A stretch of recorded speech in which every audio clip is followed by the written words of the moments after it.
Hi guys, welcome back to my channel. So today I want to do a chat spat on something that a lot of you maybe just be like, there's a simple and easy solution to this, Niki. Why are we even talking about it?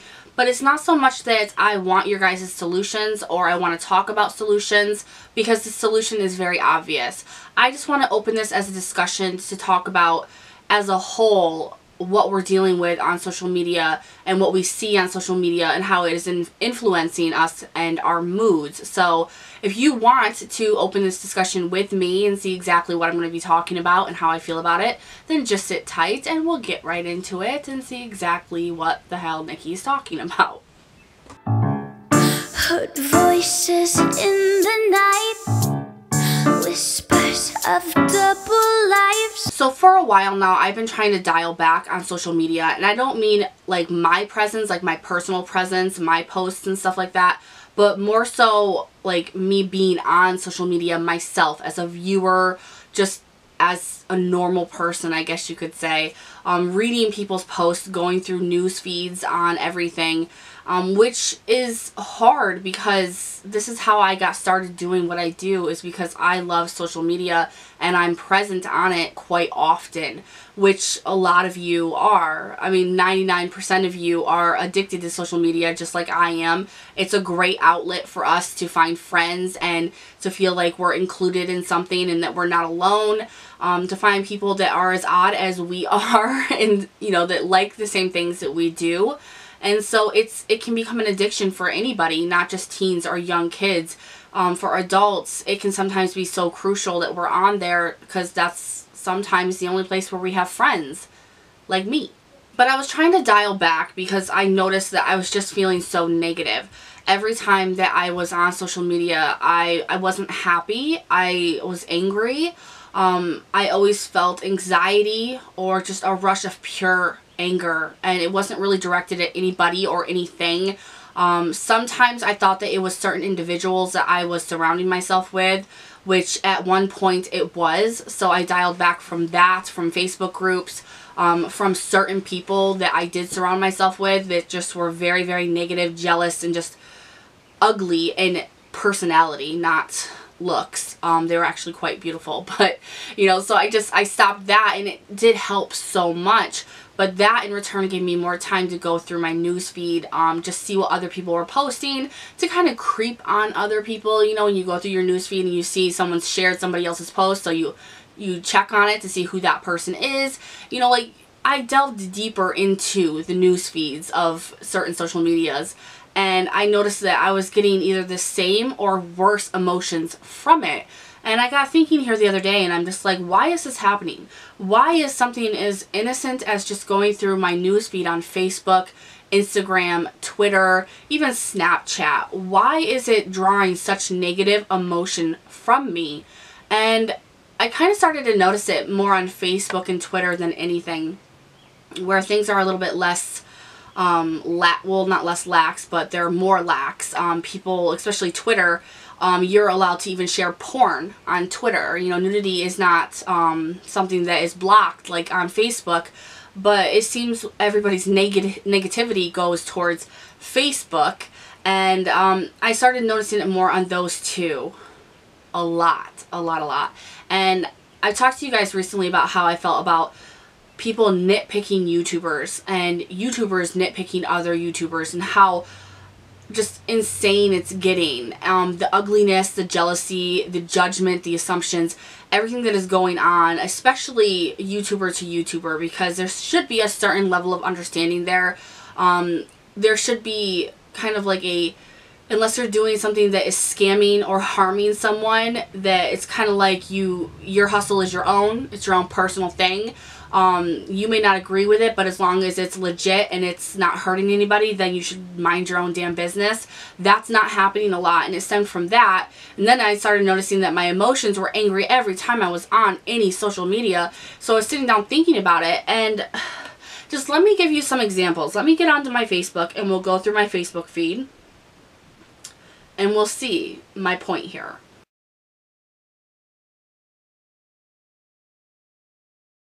Now, before we do this, I know exactly what you're going to say, exactly what you're going to think, and exactly what a lot of people are going to write in the comments, even though I'm already saying this.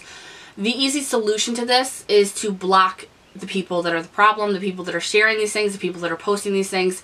You know, maybe even block your whole social media that is causing that kind of energy and that kind of emotion from you. I know this, but a lot of us aren't going to do that. A lot of us don't do that. And a lot of us don't want to block people who are sharing things at times that we don't like, that draw a negative emotion. You know, like I have family on there that I downright will not block because of the things I don't want that they post. I have things where if I block somebody, they're going to know it, they're present in my life, and it's going to cause extreme emotion in my real life. You know, so there are always reasons why people do the things that they do or don't do certain things. I get the obvious, but let's move on.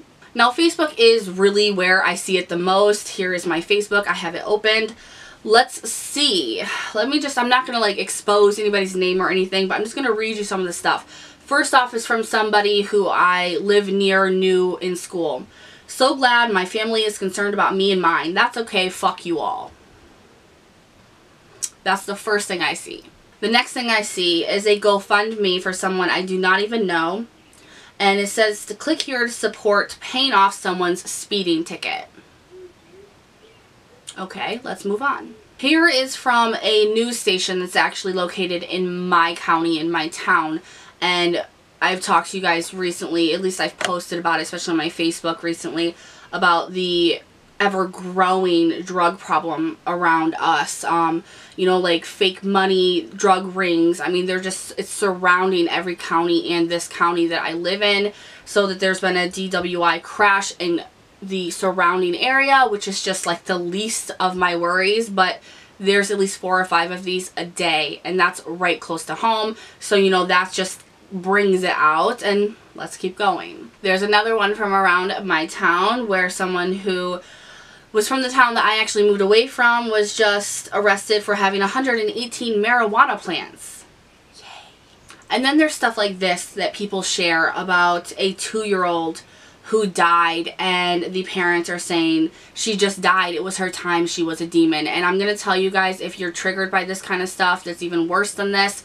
If you yourself cannot handle this, skip through, because I don't even want to say it, but I'm trying to make a point here. So there's stuff like that. And then there's another post where they're judging, showing children this child molester video from back in like the 40s or 50s, and people are freaking out about it. And it's literally just an old-timed video explaining to children what can happen if you get into a stranger's car or take candy from a stranger. And people are saying it's too inappropriate for children. Then there's people picking on Zach and Tori Roloff from Little People Big World because their son has the dwarfism that he has. So they're picking on essentially dwarfism and those people. And then there's people from, she hears cats crying from a house. When she peeks in, she immediately calls, you know, and there's just this stuff over and over on Facebook. There's this stuff, you guys, where molestation, rape. I mean, earlier today, please, I'm sorry if this gets to some of you, but earlier today, and this is what I shut down everything earlier today for, was a story about a man who literally ran up to a little 2-year-old girl at a playground and instantly tried to inappropriately be with her on the playground 2 inches from her own mother. And it's just consistent posts, people sharing this stuff, people sharing molestation, rape, torture, animal abuse, you know, everything, the worst things that you can think of. And I end up getting off social media crying, angry, or just completely not myself. Now on Twitter, it is a lot of the same. I don't mind pornography or anything like that. I'm an adult, you know, I don't mind stuff like that. I don't mind nudity. Excuse me, I'm not that kind of person. I think nudity is a beautiful thing. But it's the judgment and assumptions and the attacking each other on Twitter that happens the most. You know, Twitter has its own demons, and Instagram and Snapchat, they all have their own demons that are all separate, and bring out different emotions, and people will divulge and, you know, give different information in different platforms. And Twitter's just more so of, let's attack, you know, political people, let's attack them politically, let's attack them religiously, let's attack them YouTuber to YouTuber, let's attack them viewer to YouTuber, you know, let's just talk shit about anyone and everyone. Whereas Facebook is more over complaining about your life, airing your dirty laundry, and sharing posts like I was just talking about.